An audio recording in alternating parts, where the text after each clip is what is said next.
Assalamualaikum warahmatullahi wabarakatuh. Selamat datang kembali di channel Pen Invasion, channel yang menyuguhkan video cerita bergambar seputar misteri. Simak terus video dari kami.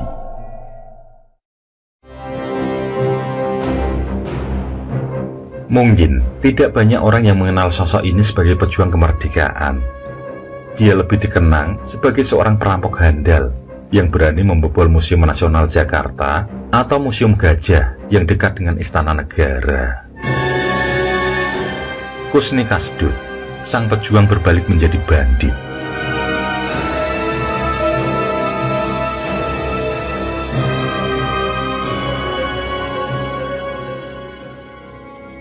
Adalah Kusni Kasdut, pria kelahiran Blitar tahun 1929 ini bernama asli Waluyo. Ia terlahir sebagai pemuda miskin, putra dari pasangan petani miskin bernama Wonomejo dan Mbok Cilik di Blitar, Jawa Timur. Ayahnya meninggal sejak ia berumur 5 tahun, dan kemudian tinggal bersama ibunya di daerah miskin Gang Jangkrik, Wetan Pasar, Malang. Di masa kecilnya, ia berkeliaran di terminal bis kota Malang. Ia menjajakan rokok dan permen kepada para penumpang bis yang baru datang. Ketika masa penjajahan Jepang, Kusni muda bergabung dengan Heiho atau tentara pembantu. Kusni ditempatkan di Batalion Matsamura, Kota Malang. Ia juga sempat belajar sampai kelas 2 sekolah teknik. Sebagai tentara di Batalion Matsamura, ia banyak digembleng ilmu perang, mengoperasikan senjata, mempelajari ilmu penyamaran, bertempur, menyabotase, termasuk bergerilya. Pangkat terakhirnya adalah Jogotai.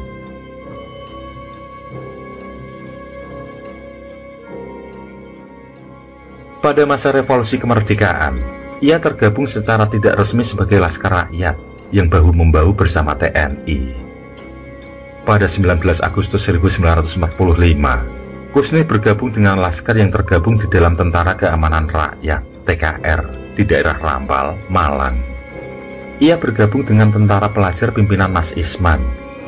Bersama pasukan Laskar tersebut, ia bergerilya hingga Surabaya, menghadapi serangan pasukan Sekutu dan Inggris. Setelah pasukan Inggris mundur, Laskar Rakyat membuat kelompok-kelompok sendiri. Ia sendiri memutuskan pergi ke Yogyakarta untuk bergabung dengan Laskar Barisan Bambu Runcing yang rencananya akan merebut kota Bandung. Akan tetapi ketika sampai di Madiun, niatnya itu dibatalkan dan justru bergabung dengan Laskar Brigade Teratai. Anggota Laskar tersebut selain terdiri dari TNI, kebanyakan berasal dari kalangan dunia hitam, seperti pencopet, perampok, germo, dan wanita panggilan. Di dalam Laskar ini, Kusni ditugaskan sebagai staf pertempuran ekonomi, di mana tugasnya antara lain mengambil emas dan berlian milik warga keturunan Tionghoa yang akan digunakan untuk modal perang.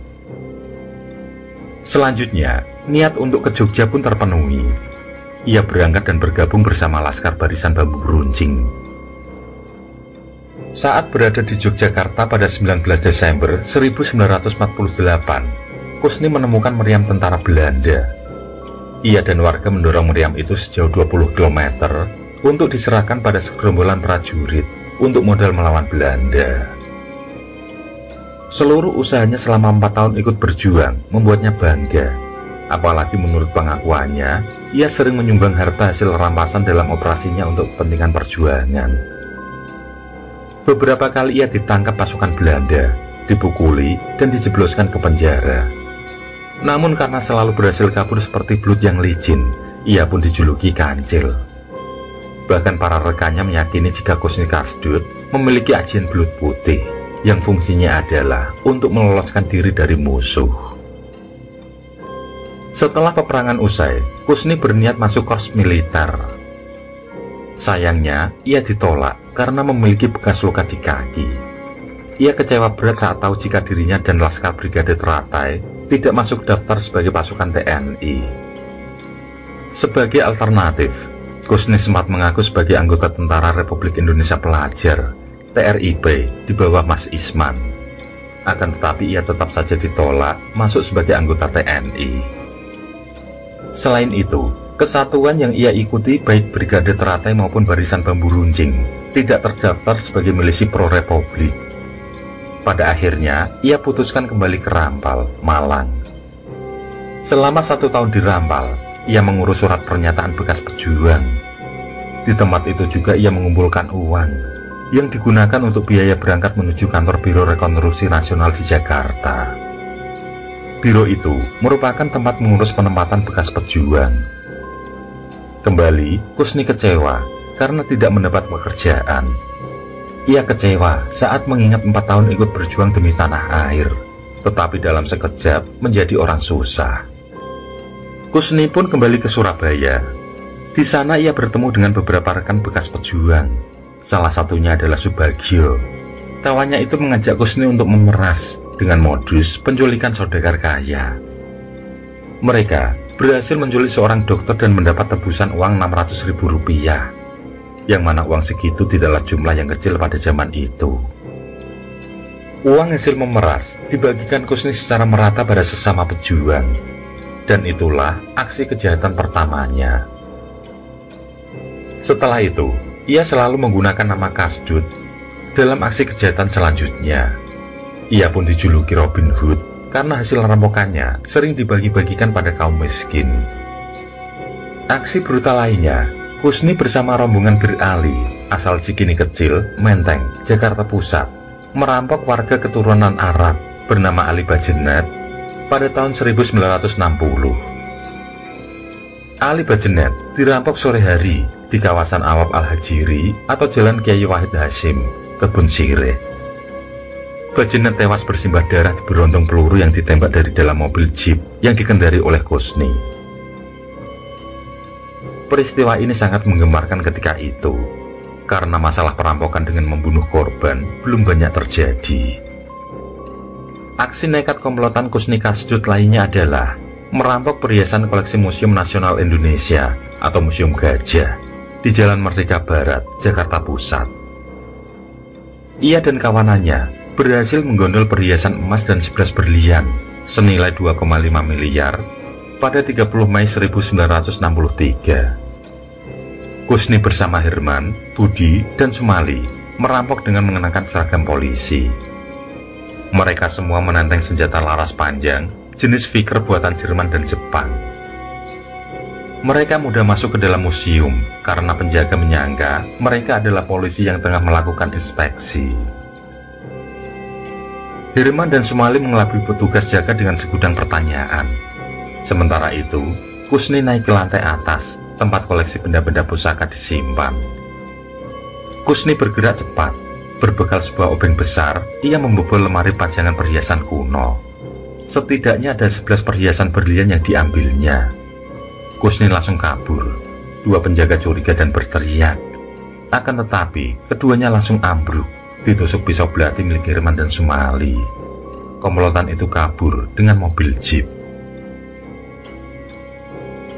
Di tengah jalan, mereka berpencar dan berkumpul kembali di sebuah rumah di kawasan Selipi, Jakarta Barat. Selanjutnya, Kusni berusaha menjual barang hasil curiannya secara bertahap di Surabaya. Sebagian berlian dijual dengan harga Rp3.250.000 melalui perantara. Sang perantara mendapatkan bagian Rp250.000. Kusni mendapat bagian 1 juta, sedangkan sisanya yang 2 juta dikirim pada Herman dan Sumali di Jakarta. Akan tetapi ketika dalam menjual sisa hasil curiannya, Kusni mengalami masalah. Perantara yang biasa membantunya ternyata sudah diawasi oleh polisi. Rupanya polisi sudah mengendus jejaknya karena Herman, Budi, dan Sumali sudah tertangkap lebih dulu. Kusni pun diringkus polisi. Namun ketika hendak dibawa ke kantor polisi setempat, Kusni kabur menumpang mobil pick up. Polisi berhamburan mengejarnya. Saat hendak turun dari pick up, kaki Kusni ditembak. Ia pun jatuh dan terguling hingga pingsan. Kusni yang dikenal sangat licin dan bernyali pun selalu bisa kabur dari penjara dan menjadi buron yang paling dicari. Bahkan ketika akan disergap di Semarang, ia sempat melawan dan menyebabkan salah seorang petugas tertembak. Pada akhirnya, Kusni Kasdut memang sering tertangkap, namun dia juga berkali-kali kabur dari jeruji yang membelenggunya. Sejumlah penjara seperti Kalisosok Surabaya, Cipinang Jakarta, dan lainnya pernah diterobosnya. Tercatat 8 kali ia kabur dari penjara. Kusni akhirnya divonis hukuman mati oleh pihak pengadilan pada 1964. Selama menunggu eksekusi, Kusni dipenjara Lembaga Pemasyarakatan Lowokwaru, Malang. Kusni tercatat beberapa kali pindah penjara, termasuk LP Cipinang, Jakarta Timur. Ia juga tercatat sudah 8 kali kabur dari penjara. Ia melarikan diri terakhir kali pada 10 September 1979, sekitar pukul 3 waktu Indonesia Barat. Sebenarnya, pada saat itu ia sudah mengajukan permohonan gerasi pada Presiden Soeharto. Kepala Polri Letjen Awaludin Jamin memerintahkan semua polisi di Jawa mencari Kusni Kasdut. 1 bulan kemudian, 17 Oktober 1979, Kusni ditangkap di tempat persembunyiannya di Surabaya. Ia sempat menerjang polisi. Di tempat itu, ditemukan senjata Vickers dengan 50 butir peluru. Ia kemudian dijebloskan di lapas Kalisosok, Surabaya. Saat berada di sel penjara, Kusni menerima kabar penolakan gerasinya melalui keputusan Presiden nomor 32/G tahun 1979 yang ditandatangani oleh Presiden Soeharto. Menjelang eksekusi mati, Kusni pasrah dan bertobat. Kusni dibaptis menjadi seorang Katolik dengan nama Ignatius Waluyo oleh Romo Theodorus Tandia Sukmana CM. Di hari-hari senggangnya, Kusni melukis gereja katedral Jakarta. Menariknya, ia melukis dengan kedepok pisang 4 bulan setelah pelariannya yang terakhir. Kusni harus menghadapi regu tembak di usianya yang ke-51 tahun, yakni pada 16 Februari 1980. Kini, lukisannya itu dipajang di sudut lantai 2 Museum Katedral Jakarta. Pada tahun 1981, Nurmiadiha, komikus berdarah Minangkabau, membuat komik biografi Kusni Kasdut setahun pasca wafatnya Kusni Kasdut pada tahun 1980. Kisah hidupnya juga menjadi inspirasi lagu God Bless dalam album Cermin berjudul Selamat Pagi Indonesia.